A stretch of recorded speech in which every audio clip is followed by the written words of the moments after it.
اللہ اللہ اللہ اللہ اللہ اللہ اللہ اللہ الحمد للہ رب العالمین والصلاة والسلام علی حبیبہ محمد وآلہ وصحبہ اجمعین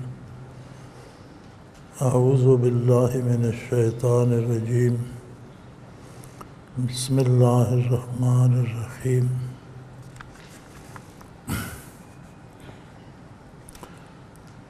سوال یہ ہے مرید اور مراد میں کیا فرق ہے؟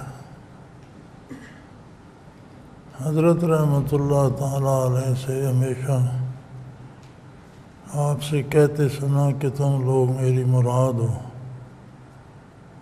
ارشاد فرمایا آپ کے مراد ہیں یا مرید؟ مرید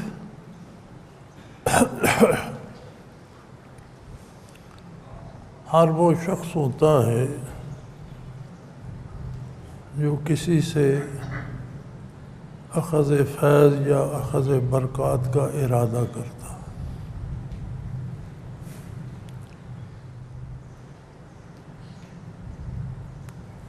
مراد شاید کروڑوں میں کوئی خوش نصیب ہوتا۔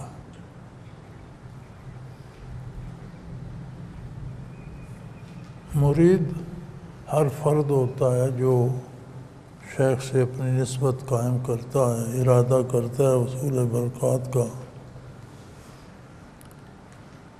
پہلی بات تو یہ ہے کہ شیخ ہو، اس میں اہلیت ہو۔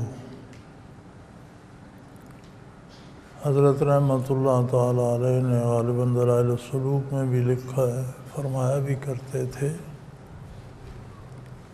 کہ بیت کی بہت سی اقسام ہیں جن میں ایک قسم ہے بیت تصوف۔ مرید بیت اصلاح والا بھی ہوتا ہے، جو اصلاح کے لیے بیت کر لیتا ہے وہ بھی مرید ہے، اصلاح حاصل کرنے کا ارادہ تو کرتا ہے۔ تو بیت اصلاح کے لیے کوئی بھی عالم جو پورا عالم نہ بھی ہو لیکن ضروریات دین اور روزمرہ کے امور کو سمجھتا ہو، حلال حرام جائز ناجائز بنیادی چیزیں جانتا ہو اور آپ کی رہنمائی کر سکتا ہو، تو بیت اصلاح اس سے جائز ہے، ہر عالم سے بھی جائز ہے۔ بیت اصلاح میں یہ ہوتا ہے کہ اصلاح احوال کے لیے آپ اپنے امور کا پتہ کرتے رہتے ہیں کہ یہ کام کیسے کروں، اس کے کرنے کا صحیح طریقہ کیا ہے، یہ جائز ہے ناجائز ہے، حلال ہے حرام ہے، وہ رہنمائی کرتا رہتا ہے۔ عالم ہو تو نور علی نور ہے، لیکن اگر کوئی پورا عالم نہیں بھی ہے، اتنا دین جانتا ہے کہ روزمرہ کی ضروریات کو سمجھتا ہے، تو بیت اصلاح اس سے بھی ہو سکتی ہے۔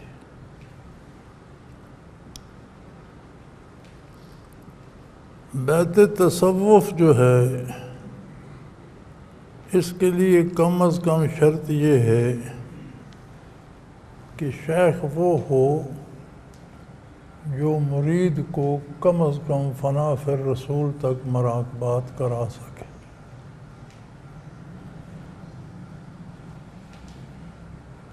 یہ نہیں کہ خود ہو۔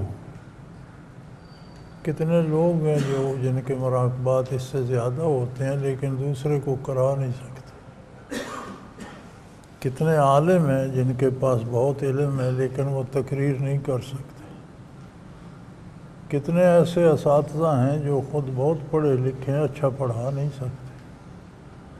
تو یہ مختلف اوصاف ہوتے ہیں۔ علم کا ہونا ایک بات ہے، علم کا دوسرے کو دینا ایک اور بات ہے۔ اسی طرح برکات کا ہونا ایک بات ہے، انہیں منتقل کرنا یہ دوسری بات ہے۔ تو فنا فی الرسول کرا سکتا ہو، ظاہر ہے خود ہوگا تو کرائے گا، لیکن اس میں اتنی استعداد ہو کہ دوسرے کو بھی کرا سکتا ہو، تو بیت تصوف اس سے جائز ہے، اس سے کم نہیں، کیونکہ یہ بنیاد ہے، تو کم از کم بنیادی رکن تو بنیاد تو ڈال سکتا ہو کسی چیز کی۔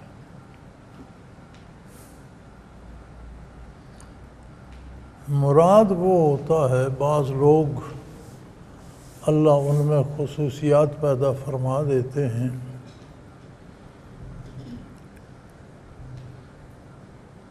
تو نبی کریم صلی اللہ علیہ وسلم نے دعا فرمائی تھی، دو میں سے ایک بندہ اللہ سے مانگا تھا، ابی جہل اور حضرت عمر بن الخطاب رضی اللہ تعالیٰ عنہ۔ تو حضور نے دعا فرمائی تھی کہ یا اللہ ان دو میں سے ایک مجھے عطا کر دے دین کے مدد کے لیے۔ اب یہ اللہ کا انتخاب تھا۔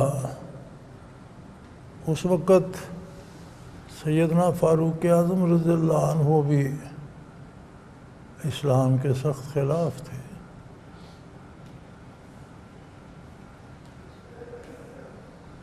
یہ بڑی عجیب بات ہے کہ آپ بتوں کو بھی نہیں مانتے تھے، شرک بھی آپ نے ساری زندگی نہیں کیا، لیکن اسلام کو بھی ایک نیا نظریہ سمجھ کر اور ایک جمی جماعی سوسائٹی اور معاشرے میں ایک ہیجان بپا کرنے کا سبب کر کے مخالفت کرتے تھے۔ تو نبی کریم صلی اللہ علیہ وسلم نے دعا فرمائی کہ ان دو میں سے ایک بندہ اللہ کریم مجھے عطا کر دے۔ اب وہ دعا سیدنا فاروق اعظم رضی اللہ عنہ کے حق میں قبول ہو گئی اور آپ اسلام لے آئے۔ تو انہیں کہا جاتا ہے مراد رسول۔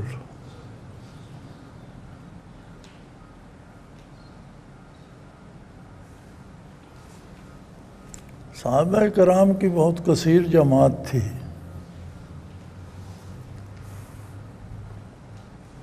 حجۃ الوداع میں نبی کریم صلی اللہ علیہ وسلم کے ساتھ 1.25 لاکھ کے قریب صحابہ کرام کا مجمع تھا، اور ظاہر ہے سارے تو حج پر نہیں آئے ہوں گے، یعنی جو حجۃ الوداع میں حج میں موجود تھے، عرفات میں موجود تھے لوگ، ان کی تعداد 1.25 لاکھ کے قریب بتائی جاتی ہے۔ تو ان لاکھوں میں سب فلک ہدایت کے ستارے ہیں، سب اعلیٰ ہیں، سب اچھے ہیں، لیکن کوئی دوسرا مراد رسول نہیں سنا۔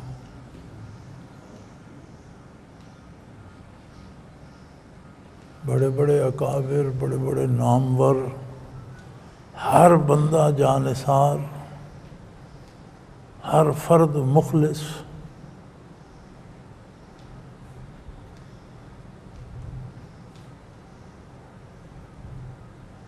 بے مثال لوگ اپنے عہد کے، زمانہ ان کی مثال پیش نہیں کر سکتا، پہلی امتوں میں بھی اور قیامت تک بھی۔ وَكُنْتُمْ خَيْرَ أُمَّةٍ، تم بہترین امت ہو، اور اس بہترین امت کے بہترین افراد صحابہ کرام۔ لیکن کسی دوسری ہستی کے لیے مراد رسول کا لفظ نہیں آیا۔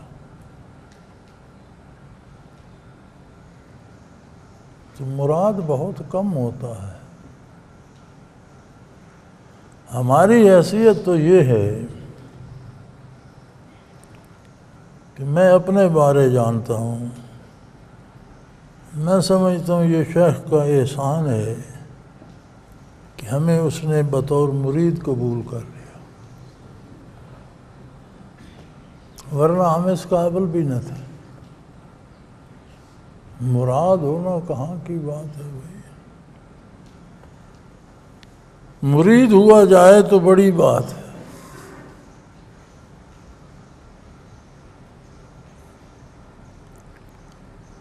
مرید پتہ ہے کس کو کہتے ہیں؟ جس کا اپنا کوئی ارادہ نہ رہے۔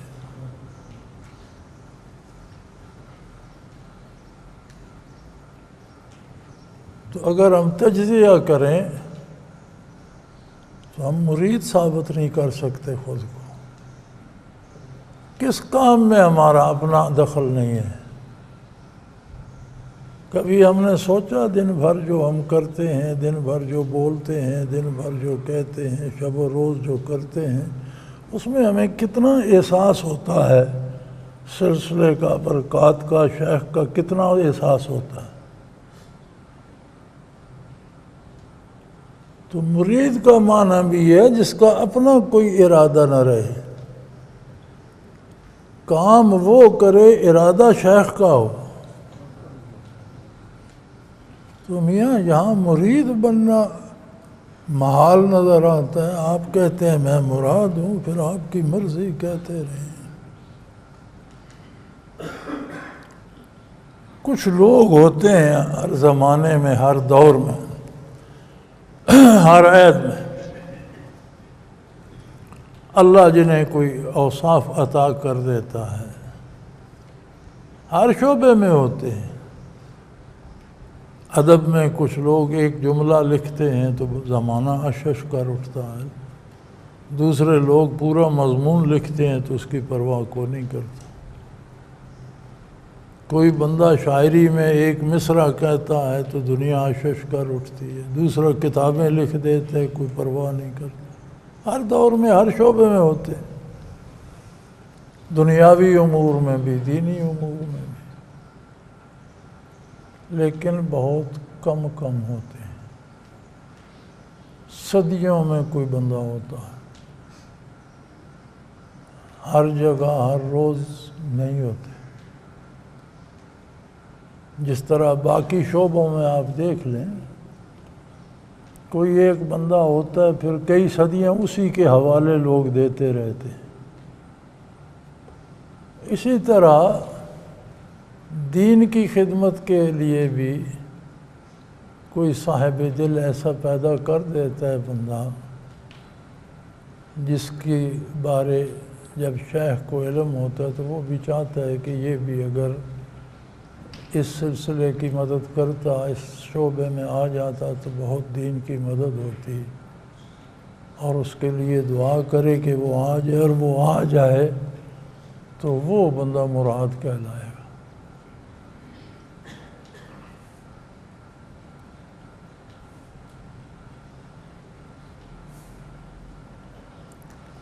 یوں تو ہر کوئی اپنے آپ کو ناگزیر سمجھتا ہے۔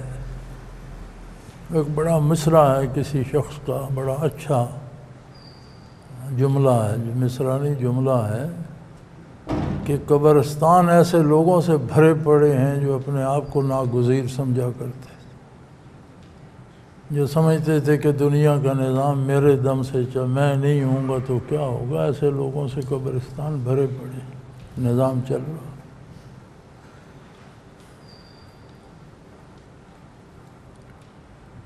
تو میرے معلومات کے مطابق تو مرید بننا بڑا مشکل کام ہے۔ آپ مراد کی بات کرتے ہیں، اگر صحابہ کی مقدس جماعت میں ایک ہستی تھی تو پھر ما شما کی کیا حیثیت ہے؟ ہم میں کون سی خوبی ہے، کون سا کمال ہے؟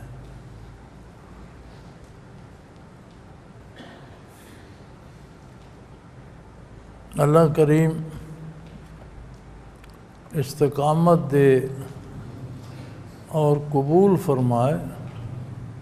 ہمارا عالم تو یہ ہے کہ یہاں 10 دن رہتے ہیں، 2 دن رہتے ہیں، 4 دن رہتے ہیں، رات دن ذکر کرتے رہتے ہیں، واپس جاتے ہیں، پھر آتے ہیں تو وہ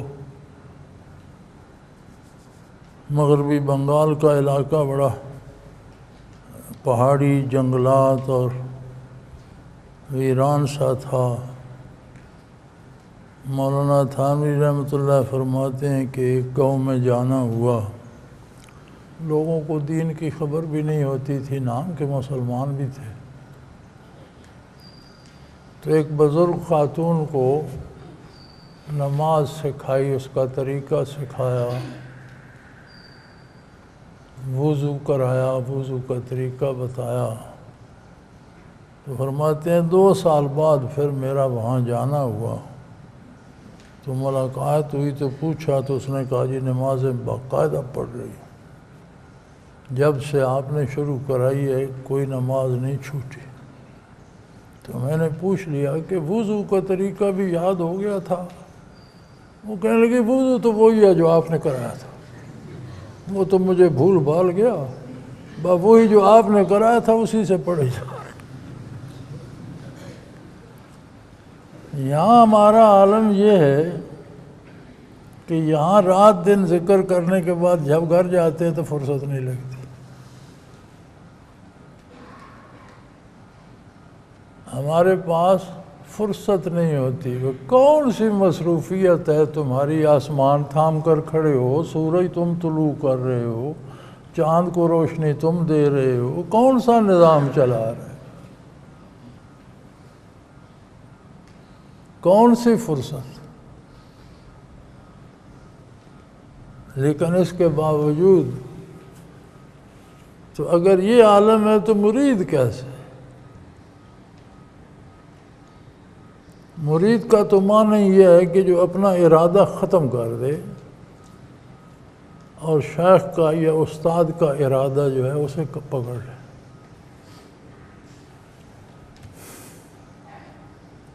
بہرحال یہ بھی اللہ کا شکر ہے کہ چند روز دارالعرفان میں تو موقع مل ہی جاتا ہے، ذکر کا ایک لمحہ بھی اس کا احسان ہے، قبول فرما لے تو۔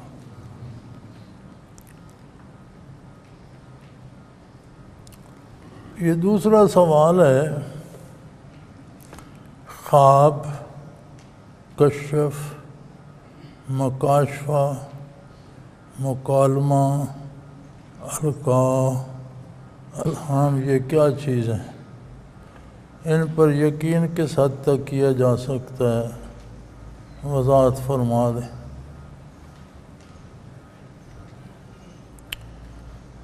ہم تو وضاحتیں فرما کے بھی تھک گئے، سنا کے بھی تھک گئے، تو وہ کسی نے دوسرے کے سین میں پرنالہ لگا دیا تھا تو اس نے بڑی منتیں کی کہ اپنا پرنالہ گھر کا اپنے سین میں رکھو، تمہاری چھت کا پانی میرے سین میں کیوں گرے بھائی؟ نہ مانا، وہ 2-4 شریف آدمیوں کو پکڑ لایا کہ بھئی اسے کہو اپنا پرنالہ اپنے گھر کی طرف رکھے۔ تو سب کی بات سن کر اس نے کہا جی آپ سے انکار نہیں ہو سکتا، آپ کی بات میں تسلیم کرتا ہوں، لیکن آپ میری بات بھی مانیں، پرنالہ وہیں رہے گا۔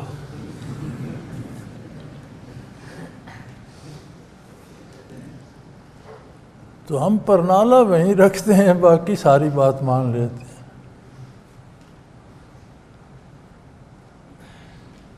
خواب کیا ہے؟ خواب کی 3 قسمیں۔ ایک خواب تو وہ ہے جو معدے میں تبخیر کی وجہ سے آتا ہے۔ بعض لوگوں کو کھانے کی ہوس ہوتی ہے،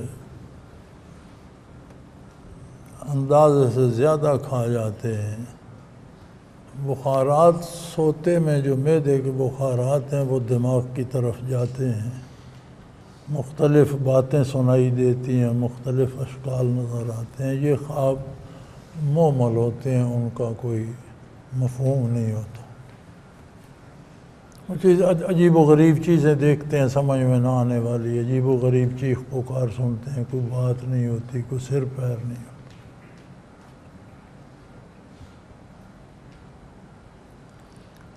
ایک خواب کسی کو من جانب اللہ بھی ہوتا ہے، جیسے انبیاء علیہ السلام کا خواب بھی وہی ہے، یعنی اتنا یقین کہ وحی کی حیثیت رکھتا ہے۔ ابراہیم علیہ السلام نے حضرت اسماعیل سے جب وہ چھوٹے سے بچے تھے تو باہر مینا کی طرف جاتے ہوئے بات کی، انی ارا فی المنام انی اذبحک، بیٹا میں نے خواب دیکھا ہے کہ میں آپ کو ذبح کر رہا ہوں، اللہ کی راہ میں قربان کر رہا ہوں۔ تو انہوں نے جواب دیا، یا ابت افعل ما تؤمر، انہوں نے خواب کا ذکر کیا، انہوں نے جواب دیا کہ آپ کو حکم دیا گیا، آپ پر وحی آئی ہے، آپ اللہ کے نبی اور رسول ہیں، اولی العزم رسول ہیں، آپ کا خواب وحی الہی ہے، آپ کو حکم دیا، یا ابت افعل ما تؤمر، آپ کر گزریں جس کا حکم ملا ہے۔ تو نبی کی بات نبی ہی سمجھتا ہے، اللہ کہ وہ کسی امتی کو خود سمجھائے تو سمجھ آئے۔ وحی کو سمجھنا انبیاء کا کام ہے۔ اگر غیر نبی سمجھتا تو ابراہیم علیہ السلام سب سے پہلے مائی صاحبہ سے بات کرتے۔ مائی صاحبہ اللہ کی وہ مقبول بندی تھیں کہ جہاں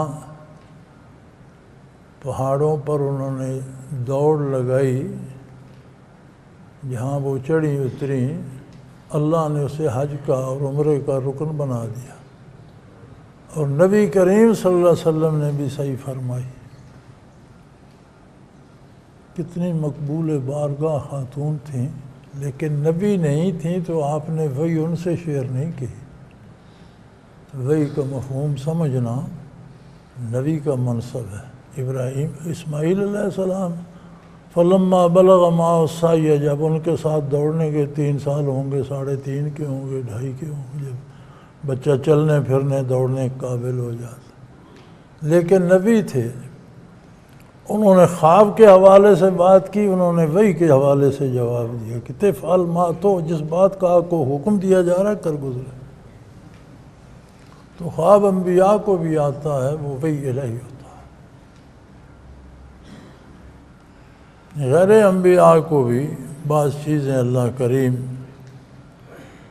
خواب میں بتا دیتے ہیں۔ غیر انبیاء کی شرط یہ ہے کہ کوئی امر خلاف شریعت نہ ہو۔ خواب میں جو دیکھا، دیکھنے اور سمجھنے میں فرق ہوتا ہے۔ ہم یہاں سے دیکھتے ہیں تو کہتے ہیں وہاں اونٹ کھڑا ہے، قریب جاتے ہیں تو وہ تو جھاڑی ہوتی ہے۔ ہم بازار میں دیکھتے ہیں فلاں شخص جا رہا ہے، اسے پکڑ کر پیچھے پھر وہ کوئی اور ہوتا ہے۔ دیکھنے اور جاننے میں فرق ہوتا ہے۔ تو ہم خواب تو دیکھ سکتے ہیں، جان نہیں سکتے۔ جاننے کا معیار ہے آپ صلی اللہ علیہ وسلم کا عطا کردہ دین۔ اگر اس کے مطابق ہے تو مبارک ہے، دین سے ٹکراتا ہے تو ہمیں سمجھنے میں غلطی لگ رہی۔ تیسرا خواب ہوتا ہے نفس اور شیطان کی طرف سے، جس میں خرابیاں نظر آتی ہیں، برائیاں نظر آتی ہیں، فضول باتیں نظر آتی ہیں۔ تو خواب کا جو ارشاد فرمایا نبی علیہ السلام نے، وہ بہت مکمل جامع ترین جواب ہے کہ اچھا خواب آئے تو آنکھ کھلے تو الحمدللہ کہو اور بھول جاؤ سو جاؤ، چونکہ عمل وحی الہی پہ ہونا ہے، حضور کے ارشادات پہ ہونا ہے، آپ کے خوابوں پہ نہیں۔ خراب خواب آئے تو لا حول پڑھو اور بائیں طرف تھوک دو۔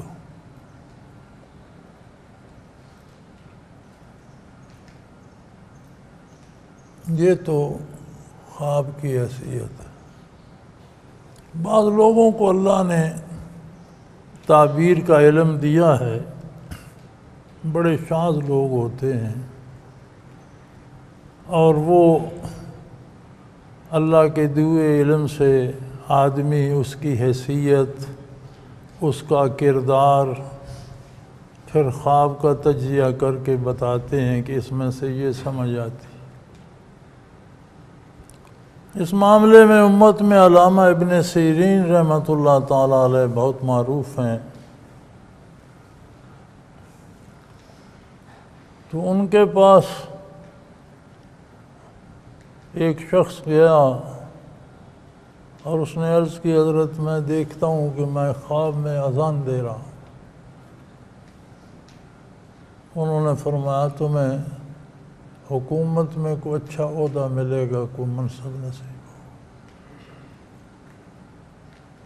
ہو۔ اسی مجلس میں اس کے بعد کوئی دوسرا بندہ گیا،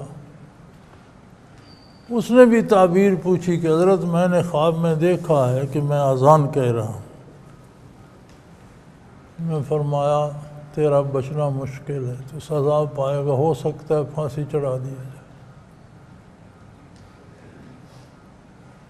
اس کے جانے کے بعد اہل مجلس نے پوچھا کہ حضرت اس نے بھی خواب میں اذان کہی، اس نے بھی اذان کہی، آپ نے تعبیر بالکل مختلف بتائی۔ فرمایا فرد پہ منحصر ہے، جس نے پہلے یہ خواب بیان کیا وہ ایک قابل اور دیانتدار شخص ہے، اس میں کام کرنے کی صلاحیت و اہلیت ہے۔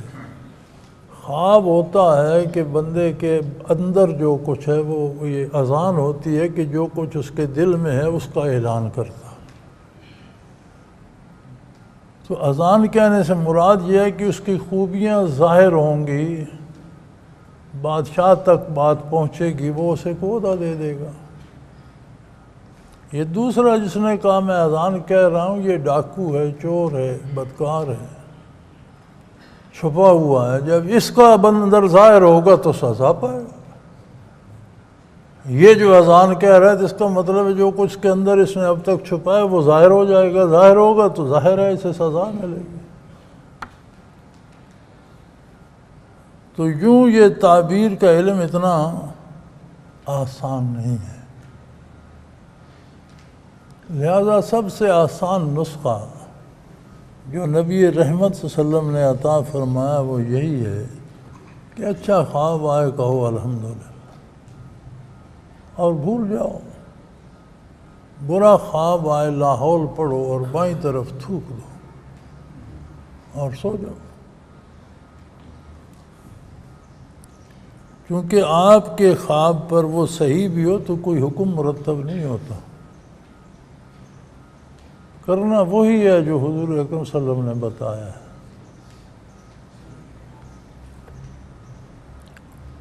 دوسرے انہوں نے لکھا ہے کشف۔ کشف کا معنی ہے، آپ نے انکشاف تو سنا ہوگا، فلاں نے یہ انکشاف کیا، یہ تو عام استعمال ہوتا ہے، یعنی اس نے بات سے پردہ ہٹا دیا۔ کشف کا معنی ہوتا ہے آگے جو پردہ ہے اسے ہٹا دیا جائے، چیزیں نظر آنے لگ جائیں۔ خواب غیر اختیاری ہوتا ہے، سوتے میں آتا ہے۔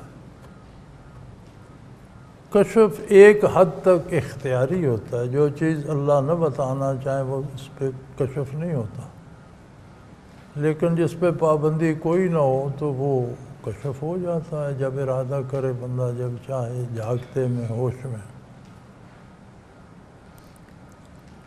لیکن شرط وہاں بھی یہی ہے،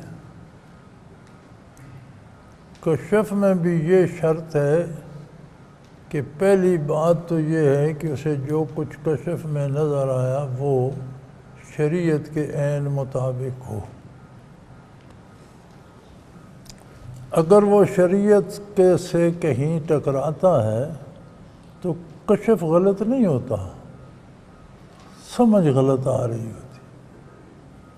دیکھنے میں اور سمجھنے میں فاصلہ ہے، دیکھنا اور بات ہے، سمجھنا اور بات ہے۔ تو بعض علماء حق نے لکھا ہے کہ کشف تو جیسا نبی کو ہوتا ہے ولی کو بھی ویسا ہی ہوتا ہے۔ ولی کو غلطی لگ جاتی ہے سمجھنے میں، نبی کو سمجھنے میں غلطی نہیں لگتی۔ اس لیے اس کا کشف صحیح ہوتا ہے، امت کے لیے حجت ہوتا ہے۔ ولی کا کشف کسی دوسرے کے لیے کوئی حجت نہیں، کوئی دلیل نہیں کسی دوسرے کی۔ اگر کسی کے کشف کو آپ اپنی دلیل بنائیں گے تو گویا آپ نے اسے نبی مان لیا، کیونکہ صرف نبی کا کشف دلیل ہے امت کے لیے۔ نبی کا خواب بھی امت کے لیے دلیل ہے، وہ بھی کشف ہے، وہ بھی وحی الہی ہے۔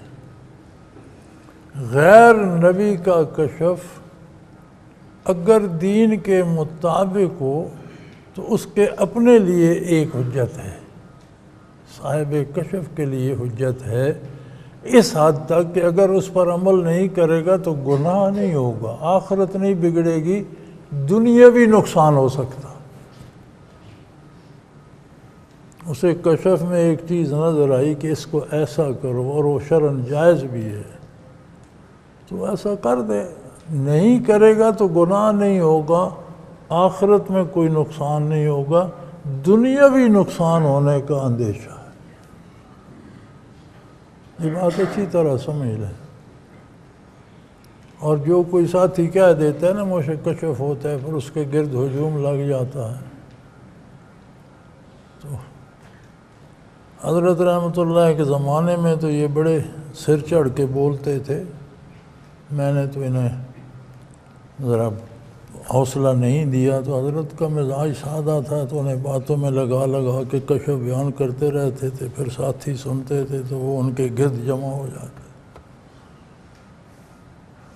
تو میں ایک دن آیا تو یہاں ایک صاحب کشف وضو کر رہے تھے، کوئی ان کا ہاتھ دھو رہا ہے، کوئی پاؤں دھو رہا ہے، کوئی یہ۔ تو میں رک گیا، میں نے کہا میرے بھائی خود وضو کر سکتے ہو تو کرو، تم سب چلے جاؤ، نہیں کر سکتے تیمم کر لو اور جاؤ۔ کہیں شریعت میں یہ نہیں ہے کہ تم وضو نہیں کر سکتے تو 5-7 بندے ساتھ لگا لو، کوئی ہاتھ دھو دے، کوئی پاؤں دھو دے، کہیں نہیں ہے۔ وضو کر سکتے ہو کرو، خود نہیں کر سکتے تیمم کر لو، اللہ اللہ خیر۔ تو میں اس وقت بھی ان چیزوں کو روکتا رہتا تھا، اور پھر جب سے ذمہ داری ہے یہ، تب سے میں نے تو یہ بھلا ہی دیا، جسے ہوتا ہے ہوتا رہے، وہ جانے اس کا رب جانے، ہمیں اس سے کیا، ہمارے لیے تو وہ حجت نہیں ہے۔ ہم اللہ سب کو دے، اللہ سب کو کشف دے، سب کو جمال باری نظر آئے، سب کو آخرت نظر آئے، سب کو جمال نبی علیہ صاحب صلاۃ والسلام نظر آئے، ہم دینے میں بخل نہیں کرتے، لیکن اس کی اہمیت کوئی نہیں کرتے کہ ایک صاحب کشف کے پیچھے بھاگنے لگ جاؤ، بھائی کیا ضرورت ہے؟ دین تو وہ ہے جو نبی کریم صلی اللہ علیہ وسلم نے دیا، اس نے کیا دینا؟ دنیا وہ ہے جو اللہ نے تقسیم کر دیا، اس میں اس کا کیا ہے؟ کسی کا کشف نہ اللہ کے فیصلوں کو بدل سکتا ہے، نہ نبی علیہ السلام کے احکام کو بدل سکتا ہے۔ ہاں، خود صاحب کشف کے لیے اعزاز بھی ہے، اللہ کا انعام بھی ہے، اور خطرے کا سبب بھی ہے۔ جنہیں کشف نہیں ہوتا محفوظ رہتے ہیں، جنہیں ہوتے ہیں ان کے ساتھ شیطان بھی شرارتیں کرتا ہے، وہ بھی کوشش کرتا ہے کہ حقائق کو بدل کر اسے کچھ اور دکھایا جائے، کوئی اپنی بات ڈالی جائے۔ تو ہر اہل اللہ کو کشف ہوتا ہے، اور وہ کسی دوسرے کے لیے حجت نہیں ہوتا۔ اور یہ جو ساتھی دوڑ پڑتے ہیں نا، میرے کاروبار کا کیا ہوگا کشف کر کے بتاؤ، اور میری ملازمت کا کیا ہوگا، اور میرا بیٹا بیمار ہے وہ کیا ہوگا، یہ تو خیر ساری چیزیں ہی حرام ہیں، اور جو یہ بتانے لگ جاتا ہے اس کا اپنا بھی بقا خطرے میں پڑ جاتی ہے۔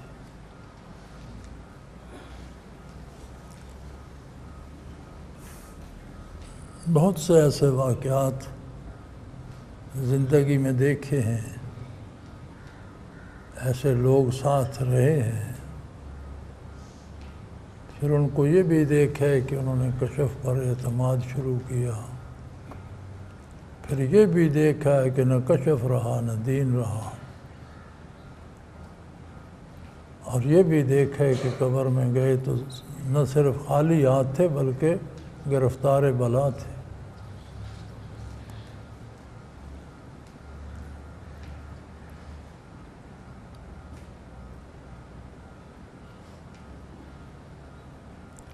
کشف مکاشفت خیرے کی لفظ ہے۔ کشف کا معنی ہے جیسے سامنے سے پردہ ہٹا دیا جائے، کھول دیا جائے، اسی سے انکشاف ہے۔ آپ اسے تو جانتے ہیں، ہر بندہ استعمال کرتے ہیں، فلاں بات کا انکشاف فلاں نے کیا، یعنی وہ بات ظاہر کر۔ تو اللہ کریم یہ نعمت عطا کر دیتے ہیں، اور یہ اس کی عطا سے اور فطری استعداد سے ہوتا ہے۔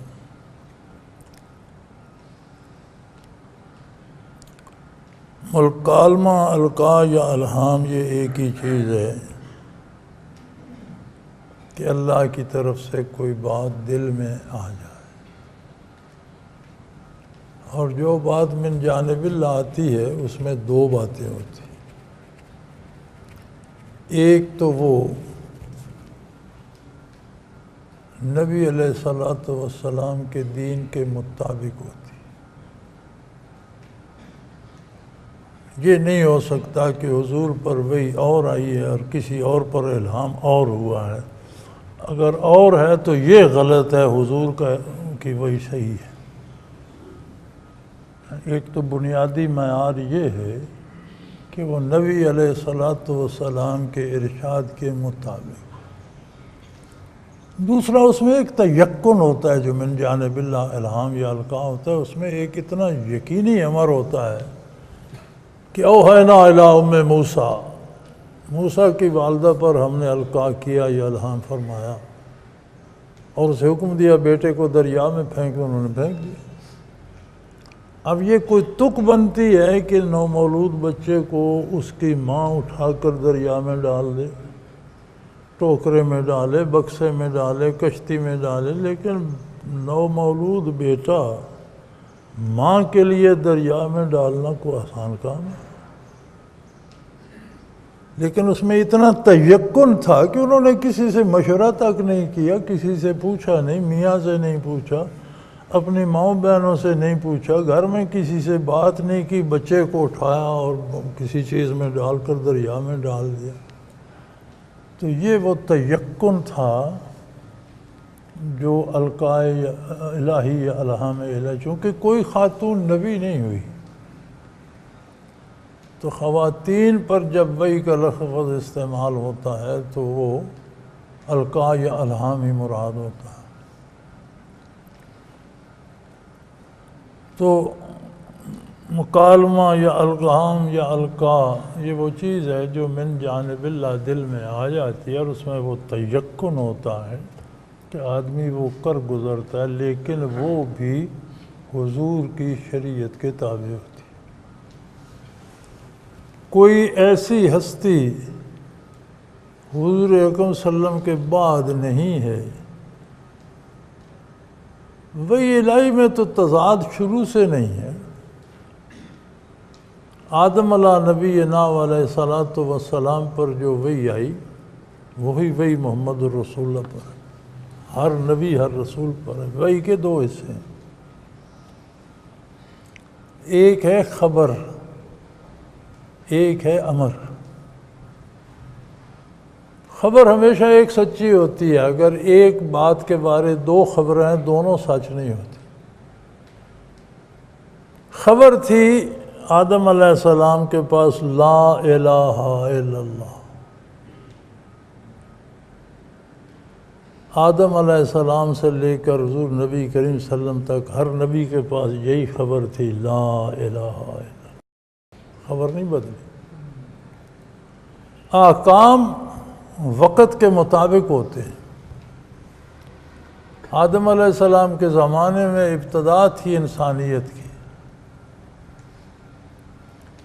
آدم علیہ السلام کے عہد میں کاشتکاری سیکھنا، جانور پالنا، ہل چلانا، بیج ڈالنا، کھیتی کاٹنا، یہ عبادت تھی۔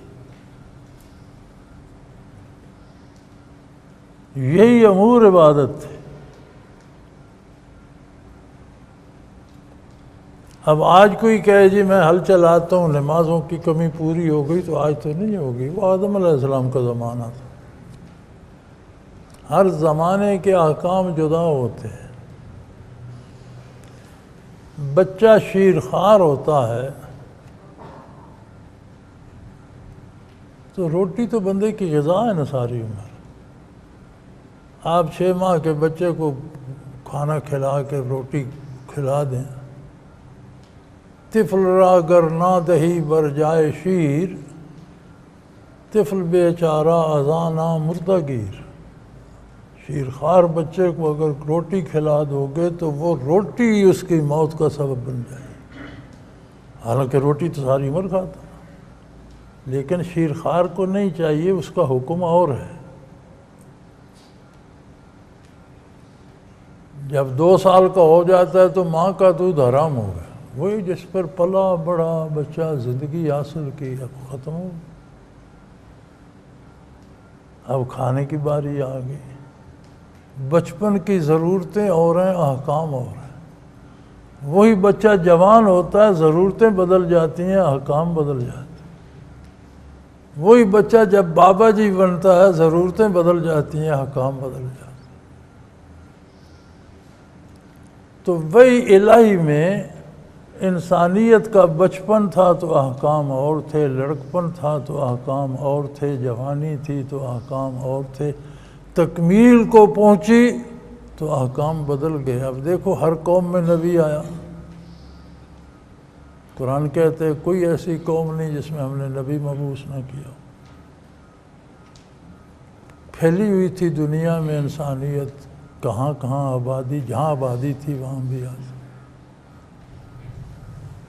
ضرورت بعد میں آتی ہے، تکمیل ضرورت کا سبب قدرت پہلے کرتی۔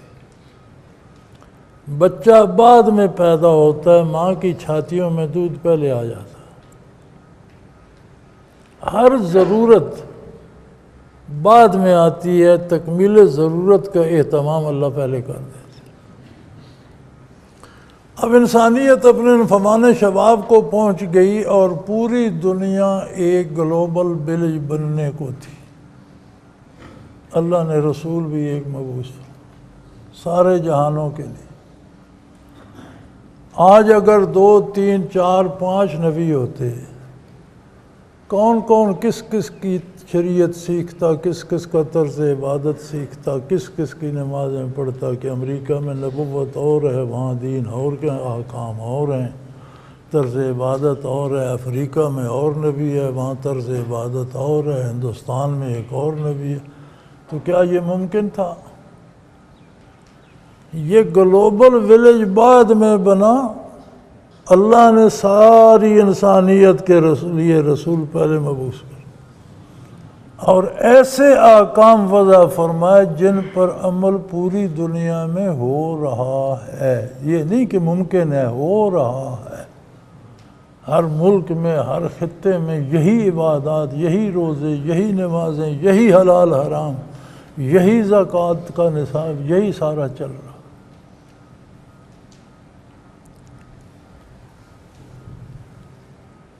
تو اصل یہ جو نظام نبوت ہے، بنیاد ہے یہ،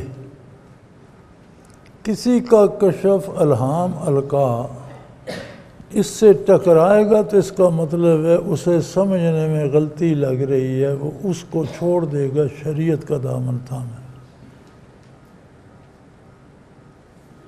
شریعت کے مطابق ہے تو اس فرد کے لیے حجت ہے جسے الہام ہوا، القا ہوا یا کشف ہوا، دوسرے کے لیے نہیں۔ یہ جو دوسرے شروع ہو جاتے ہیں، میں صاحب کشف کو مٹھیاں بھروں اور اس سے پوچھوں میرا کیا ہوگا، ان سے حساب اس بات کا ہوگا کہ تو محمد الرسول اللہ کو چھوڑ کر اس کو نبی مانتا تھا۔ یہ تو پتہ چلے گا نا جب قبر میں جائیں گے، پوچھا یہ جائے گا کہ تو اسے نبی مانتا تھا، کیونکہ کسی کا خواب، کسی کا کشف، کسی کا الہام و القا دوسرے کسی فرد کے لیے کوئی حجت نہیں۔ یہ شان صرف نبوت کی ہے کہ آپ کی وحی، آپ کا الہام، آپ کا خواب بھی پوری امت کے لیے حجت ہے۔ کسی غیر نبی کا خواب کشف الہام القا دوسرے کے لیے حجت. جب دوسرے کے لیے حجت نہیں تو ہم پوچھتے کیوں پھرتے ہیں؟ فائدہ کیا اس کا؟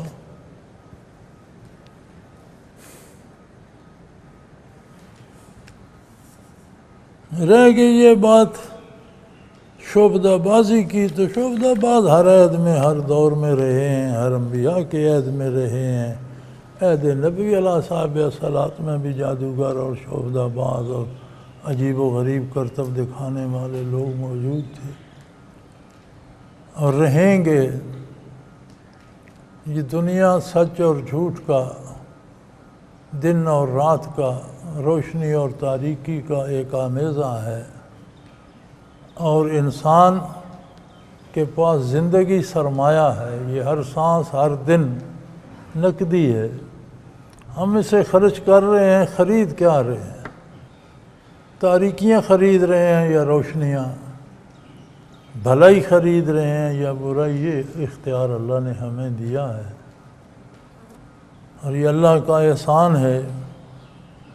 کسی کو کشف عطا کرے تو اس کا احسان ہے، لیکن اس کے اپنے لیے.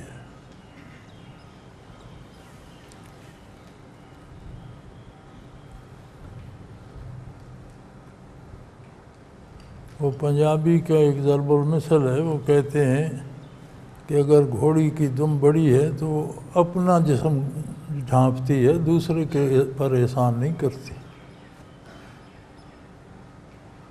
تو کسی کو کشف ہے تو اللہ کا احسان ہے اس پر، وہ جانے، اس کا رب جانے، ہمیں اس سے کیا لینا دینا ہے. تو ہوا کرے.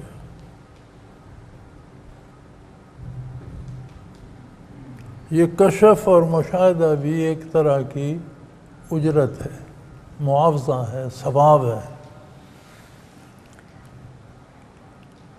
جس طرح دعا کرنا، ایک تو ہم اپنی خواہش کا اظہار کرتے ہیں، تو دعا کرنا افضل ترین عبادت بھی ہے. نبی کریم صلی اللہ علیہ وسلم نے فرمایا مخ العبادہ، عبادت کا نچوڑ ہے دعا. کوئی دعا کرتا ہے ویسا ہو جاتا ہے، کوئی دعا کرتا ہے ویسا ہوتا ہے لیکن دیر بعد ہوتا ہے. کوئی دعا کرتا ہے وہ چیز اس کے لیے مفید نہیں ہوتی، اللہ اس کے بدلے میں کوئی اور چیز دے دیتے ہیں. جیسے بچہ چھری مانگتا ہے، ماں چھری نہیں دیتی، کوئی کھلونا دے دیتی. بعض لوگوں کی دعاؤں کا کوئی جواب نہیں ہوتا. نبی کریم صلی اللہ علیہ وسلم فرماتے ہیں اللہ کریم وہ اپنے پاس جمع فرما لیتے ہیں، ضائع نہیں جاتے. میدان حشر میں جب حساب ہوگا، فرشتے عرض کریں گے یا اللہ یہ فلاں ابن فلاں ہے، اس کے سارے اعمال ترازو میں ہیں، اچھے بھی برے بھی. ارشاد ہوگا یار اس کا کچھ حساب میرے ساتھ بھی ہے جو تمہارے علم میں نہیں ہے، وہ بھی لے جاؤ.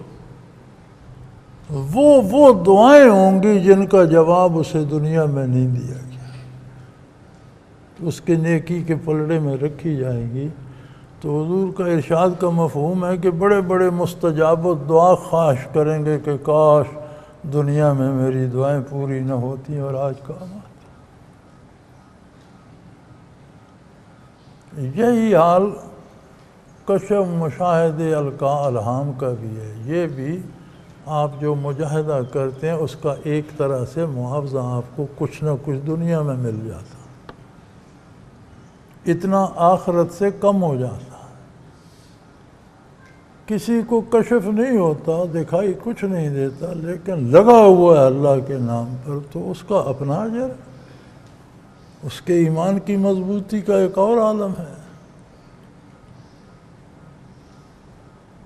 پھر اس کا سارا اجر اس کو قیامت میں ملے گا. کشف تو کافر کو بھی ہو جاتا ہے جب زندگی ختم ہوتی ہے، موت کے فرشتے اسے بھی نظر آ جاتے ہیں، آخرت بھی نظر آ جاتی ہے، لیکن اس کشف کا کیا فائدہ؟ مومن کو بھی ہو جاتا، بدکار کو بھی ہو جاتا ہے، گناہ گاروں کو بھی ہوتا ہے، کافروں کو بھی ہوتا ہے. فرشتے جب آتے ہیں کفار سے بھی پوچھتے ہیں فیما کنتم، کہ جھک مارتے رہے ہو، کہاں عمر ضائع کر دی؟ تمہارے تو جسم میں کوئی ذرہ ایسا نہیں جہاں ہاتھ رکھا جائے، کرتے کیا رہے ہو؟ اللہ فرماتا ہے بندہ آگے سے انہیں جواب دیتا ہے کننا مستضعفین فی الارض، ہم کمزور لوگ تھے جو قوم کے بڑے کرتے رہے، پیچھے ہم بھی کرتے رہے۔ تو فرشتے کہتے ہیں لم تکن ارض اللہ واسعہ فلم تہاجروا فیہا، اللہ کی زمین وسیع نہیں تھی، جہاں نہیں نیکی کر سکتے تھے وہاں چھوڑ کر اس جگہ کیوں نہیں چلے گئے جہاں نیکی کر سکتے تھے؟ آج تو ساری دنیا چھوڑے جا رہے ہو، تو نیکی کے لیے شہر بدل لیتے، ملک بدل لیتے، وہاں چلے جاتے جہاں نیک لوگ ہیں۔ لیکن یہ تب سمجھ آئے گی نا، اب تو ہم سمجھتے ہیں مکان بک جائے، زمین بک جائے، میں امریکہ چلا جاؤں، یورپ چلا جاؤں، وہاں جا کر کہتے ہیں حلال نہیں ملتا جی، تو یہاں دال کھاتے رہتے نا، یہ حلال تھی۔ کس نے مشورہ دیا تھا کہ مکان دکان بیچ کر چلے جاؤ؟ دنیا کے لیے نقصان میں پھر وہاں جا کر کوئی پکڑا جاتا ہے، کوئی جیل چلا جاتا ہے، کوئی مارا جاتا ہے، کسی کے ساتھ کیا، پھر یہاں جلوس نکل رہے ہوتے ہیں میرا بیٹا بے گناہ۔ وہ بے گناہ گھر بیٹھا تھا، یہاں مزدوری کرتا، وہاں لینے کیا گیا تھا؟ کسی سے ہیروئن پکڑی جاتی ہے، کسی سے افیم پکڑی جاتی ہے، کہ کوریئر بن جاتے ہیں لوگوں پیسے کے دولت۔ اس وقت فرشتے کہیں گے کہ یار وہ پیسہ شیسا تو رہ گیا پیچھے، اب سنا، وہ جی میں تو کمزور تھا، غریب تھا، جس طرح معاشرہ تھا، وہ فرماتے ہیں جہاں معاشرہ اچھا تھا وہاں چلے جاتے ہیں۔ اس وقت تو شہر بدلنا پڑتا، ملک، اب تو ساری دنیا چھوڑ رہے ہو، تو دین کے لیے وہ جگہ چھوڑ دیتے جہاں دین پر عمل نہیں کر سکتے۔ تو کشف تو اس کو بھی ہو رہا ہے نا، بدکار ہے، کافر ہے، بے دین ہے، فرشتوں سے باتیں کر رہا ہے، سن رہا ہے، جواب دے رہا ہے ابھی زندہ۔ تو بھی جو کام ہونا ہی ہونا ہے، اس کے لیے گھبرانے کی کیا ضرورت ہے؟ ہو جائے گا، اللہ کرے جب ہو تو اچھا ہو۔ جب معاملہ کھلے تو بات مزیدار ہو، مشاہدہ صحیح ہو، فرشتے جنت کے نظر آئیں، باتیں عظمت الہی کی ہوں، دیدار باری ہو، زیارت نبوی ہو، بات کا مزہ آ جائے۔ وآخر دعوانا ان الحمدللہ رب العالمین، الحمدللہ رب العالمین، والصلاة والسلام علی حبیبہ۔ اللہم ربنا لا تقتلنا بغضبک ولا تہلکنا بعذابک واعف عنا قبل ذلک۔ اللہم ربنا لا تسلط علینا من لا یرحمنا، انت ولینا فی سفرنا وحضرنا فی مالنا واہلنا، انت ولینا فی الدنیا والآخرہ، توفنا مسلمین والحقنا بالصالحین۔ اللہم انصر الاسلام والمسلمین فإنک علی کل شیء قدیر، وصلی اللہ تعالی علی حبیبہ محمد برحمتک یا اللہ اللہ اللہ اللہ اللہ اللہ اللہ اللہ۔ حضرت امیر محمد اکرم آوان مد ذلہ العالی دارالعرفان منارہ ضلع چکوال میں سالہ سال سے قرآن و حدیث کے اوپر خطابات کر رہے ہیں اور سلسلہ نقشبندیہ اویسیہ کے مطابق لوگوں کو ذکر الہی کی تربیت دے رہے ہیں۔ وہ قرآن پاک کی تفسیر ترتیب وار بیان کر رہے ہیں۔ تفسیر قرآن کو وہ موجودہ ملکی اور بین الاقوامی حالات کے مطابق بیان کرتے ہیں۔ موٹر وے سے کلر کہار کے انٹرچینج سے نکلتے ہوئے، کلر کہار کی جھیل سے ہوتے ہوئے، میانی، بوچھال اور نورپور سے گزرتے ہوئے دارالعرفان منارہ پہنچ سکتے ہیں۔ حضرت امیر محمد اکرم آوان نے بچیوں اور بچوں کی دینی اور دنیاوی تعلیم کے لیے سقارہ اکیڈمی کے نام سے ایک درسگاہ بھی قائم کی ہے، جس کا افتتاح ملک پاکستان کے صدر جنرل محمد ضیاء الحق نے اپنے دست مبارک سے کیا تھا۔ وہ تمام احباب جو اسلام کی طلب رکھتے ہیں ان سے گزارش ہے کہ دارالعرفان منارہ ضلع چکوال میں امیر محمد اکرم آوان صاحب کے خطابات سے مستفید ہوں۔ وہ ہر جمعے کو نماز سے پہلے بیان فرماتے ہیں۔ ہر ماہ کی پہلی اتوار کو ماہانہ اجتماع ہوتا ہے جس میں آپ خصوصی خطاب فرماتے ہیں اور پاکستان کے چاروں صوبوں سے احباب اس اجتماع میں شرکت کرتے ہیں۔ اس کے علاوہ یہاں سال میں 2 مرکزی اجتماعات بھی ہوتے ہیں، ایک رمضان المبارک میں اعتکاف کا اجتماع اور دوسرا جولائی اور اگست میں 40 دن کا اجتماع ہوتا ہے جس میں روحانی تربیت کی جاتی ہے۔ اپنا خون سیماب دے کر اتنا ہم کر جائیں گے، نام آقا کا چمن میں پھر رقم کر جائیں گے۔